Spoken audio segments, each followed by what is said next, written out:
こんにちは、特急便です。2023年10月20日金曜日、10時45分ぐらいになりました。これから出発します。まずはコメント欄にいただいた意見に関して、お話しします。お詳しい方ありがとうございます。アプリのことですね。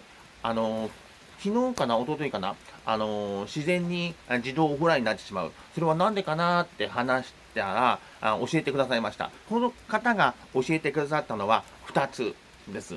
で、まず携帯電話が古くなって1年ぐらいか1年半か古くなって、それでへたられることはまず考えられないと。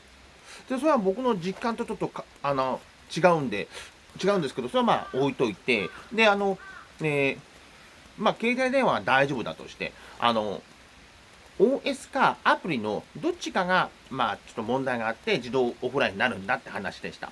で、Uber がオンラインの場合、Uber の方から僕の方に生存確認みたいな、生存パケットっておっしゃってたかな、そういう信号みたいなもんですね。信号を送ってきて、で、僕が受け付けると、受け付けて返すと、まだこの人はオンラインなんだってわかるみたいですね。で、その信号が僕から帰らない場合は、僕の方の端末はオンラインになっていても、Uber のサーバーの方は内部的にオフラインにしてしまうんだと。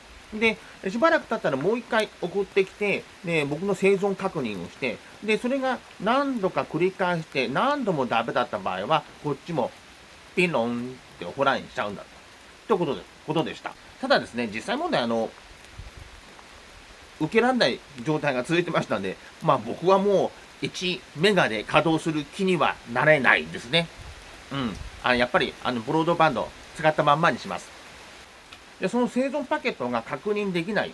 原因としては、Wi-Fi、不要な Wi-Fi 電波を掴んでしまって、通信できなくなる場合。それは私たちもよく感じてて、稼働中は Wi-Fi オフラインにしますよね。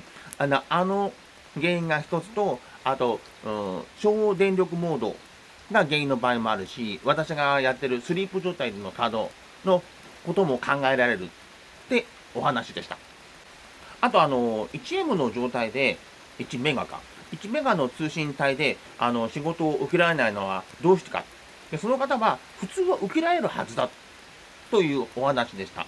で、Uber から、リクエストの依頼が送信されてきて、で、ある程度の時間があるらしいんですけど、その時間で、こっちがその信号をつかまない場合、戻っちゃうらしいんですよね。で、その、依頼は次の人に行っちゃう。で、また来る。で、その信号依頼、ある程度の時間で見て、僕が受けない場合、信号を受けない場合は、他の人に行っちゃう。で、それが繰り返されていたんじゃないかって話なんだけど、1目があれば、大体その処理はうまくいくはずだって。1メガがマクシマムであったとしても、最高であったとしても、その通信がね、よっぽど下がってたんじゃないかっていう話です。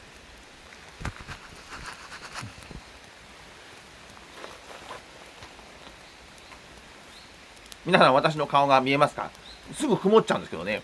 東京の方でマクドナルドのピックに行くと、住所と名前と電話番号を書かないとピックさせてくれないマクドナルドがあるって情報をいただきました。それで、聞いたことあるのは、僕がまだ東京いた頃に、4年ぐらい前かな、そういうお店があったって、ちょっと聞いたことはあるんですけども、自分には関係なかったんで、あんまり気にもしてませんでした。で、名前と電話番号を書かしてピックさせる店っていうのは、少なからずありますよね。それくらいはまだボーダーかなと思うんですけど、住所っていうのはやりすぎじゃないかな。それマクドナルドさんにクレーム入れるんじゃなくて、運営さんを通して、こういうことがあるんですけど、って、送ると、効果があるかもしれない。一人で送るんじゃなくてね、皆さんがね、不満を持ってる人が、複数の人が送ると、こういう問題があるんだって動くと思いますから、もしご不満の方は、試してみてください。住所まで書かせるっていうのはちょっとやりすぎなような気がする。電話番号だけでも本当はダメなんですけどね。私たちが、お客さんに電話かけるとき、非通知でかかるじゃないですか。あれは、ダミーの電話番号でかかってるからなんですよね。それはなんで、ダミーかっていうと、僕たちの電話はそのまま使われてるわけじゃないんです。なんかの IP 電話がなんか通して行ってるらしいんですけどもね。で、昔はオフラインにしたら、その作業を終わりにしたら、お客さんからはこっちに電話かけられませんでした。今5分か10分かけられますよね。でもその時間が終わったら、お客さんからも私たちに直接コンタクトは取れないようになってる。ですので、お客さんからも、私たちからも、その電話番号の情報は漏れないっていう前提で作業をしてるんですよね。ですので、店舗側がそれ書かせるっていうのは、ちょっとそれは行き過ぎなんで、ダメなんだけど、でもちょっと、ボーダーでいいかなと、僕は、そのくらいはいいかなと思います。で、先ほど、お店に電話番号を聞かれたとき、書いてもいいんじゃないかと僕言ったんですけども、ただ、注文番号で何かあったときは、ウーバーの運営経由で、その人には連絡できるので、そんな電話番号を書かせる必要もないですよね。ただ、そこで電話番号と名前書いてくれって言われて、いや、そんなこと私書きませんよ。ウーバーの規約でダメですよっていうのもなんだから書いてもらっちゃうけど、本来ならそんな必要もないなと、今それ話してて思いました。そのマクドナルドのさっきの件ですけども、名前と住所と電話番号、全部書かせる。それはね、言っていいと思います。運営にボンボン通報してください。みんなで通報してください。でその悪い慣習、確か4、5年続いてるんでしょ。やめさせた方が僕はいいと思います。すると派生して、店舗側でどこに持っていくのか、場所を教えてくださいって、稀にですけどあるじゃないですか。昔、築地の魚屋さんかな、どこに持っていくか教えてくださいって、配達員がピックするごとに全部の配達員に聞いていたっていうお店ありましたよね。今でもあるのかな、なんとか2号店。で、それを全部答えちゃダメですよ。それどこに持っていくかっていうのは、守秘義務がありますから、どんな人にも教えてはいけません。加盟店でも本来は教えてはいけません。ただ、その築地のピックの時は、大体の場所は教えてましたね、私はね。例えば、豊洲何丁目何番地何号、何ていうマンションの何号室は全部教えられないけど、大体でいい。すいませんねって言ったら、次は豊洲ですよとか、晴海ですよ、晴海2丁目ですよ。せいぜいそこまでですね。それ以上になると、個人情報の、漏洩になるんで、ダメです。あと、配達先で、配達員さん、ウーバーさんですよね、どこに持っていくんですかって聞かれる場合あるじゃないですか。で、守衛さんに聞かれるぐらいだったらいいんだけど、どっかの近所のおばさんが聞いてくるとか、は教えちゃダメですよ。あれは近所のおばさんとその、注文者が仲悪い場合とかもありますしね。で、それがなくても教えちゃダメ。で、自分がわからない場合でも、なるべく人に聞いちゃダメ。自分で行きます。どうしてもわからない場合は聞いちゃいますけどね。例えば郵便屋さんが、郵便物配達がわからないから、これはどこですかなんて、皆さんに見せないでしょ。見せないで確認する分にはいいんだけど、見せちゃうと、郵便法違反なんですよね。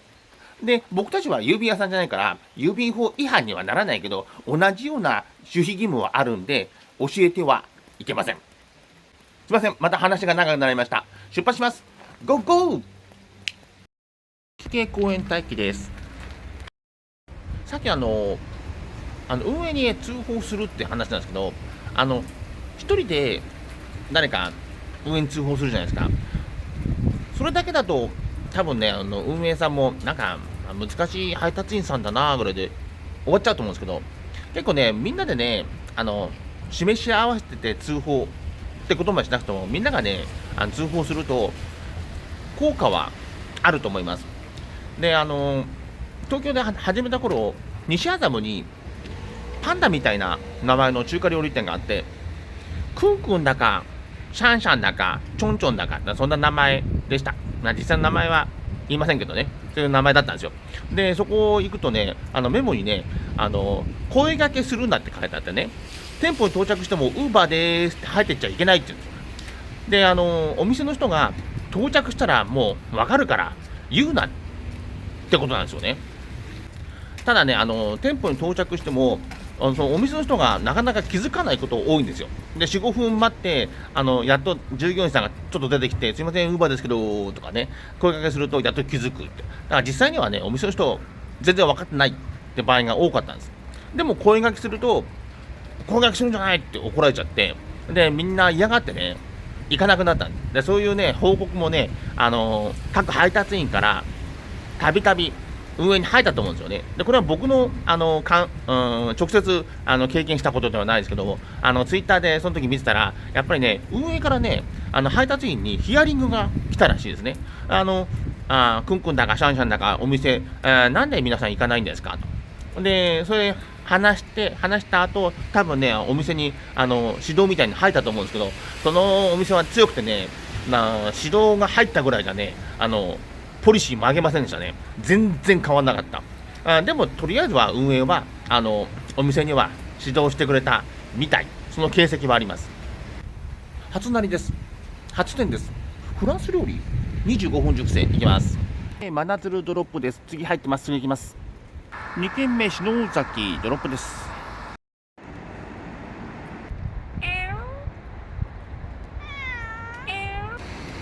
まだ雨がしとしと降ってますんで、雨宿りします。3軒目ドロップが東篠崎です。焼きそば食い終わったらちょうど、ホットモットが鳴ってくれました。行きます。4軒目、片野ドロップです。5軒目ドロップ、馬着です。少し寒くなってきまして、昨日、おとといあたりからヒートテック着用しました。今もしてます。勝山公園待機です。大手町待機です。糸渦まで戻ろうと思ったけど、ここでいいや。ここで待ちます。先ほど盛んになっていて、1軒こなして、で、止まって、で、大手町で待機してましたら、で、また今、1軒になりました。で、取らないで、とりあえず今の運転時間と、オンライン時間で計算して見てみたら、29% でした。で、昨日の終わりも29%、今なった。片野か。これはパスだな。今パスしました。で今連続でなってるんですけども、私の今の実力が多分 29% だと思います。6軒目中津口ドロップです。で、さっきの仕事ですけど、ダブルをバラしまして、1軒にしましたんで、ちょっと時間的には運転時間余裕があります。今の7軒目が少し時間かかるコースで、リバーウォークの中に入っていって、坂道登るんで、時間かかりました。次まであと25分はなりません。次、なり予定が19時27分ぐらいです。下界まで降ります。糸渦待機にしたいと思います。糸渦戻ってきました。時間調整明けまであと8分ありますので、ちょっと公園で休みたいと思います。なり予定時刻2分過ぎてなりました。行きます。8軒目、真鶴ドロップです。多分あと30分ならないんで、次になるのが、20時10分ぐらい。13分熟成来ましたんで、行ってきます。9軒目、清水ドロップです。次のなり予定が、9時8分ぐらいで、もう今日はならないですね。もう私9時1枚の予定なんで、多分ならないと思います。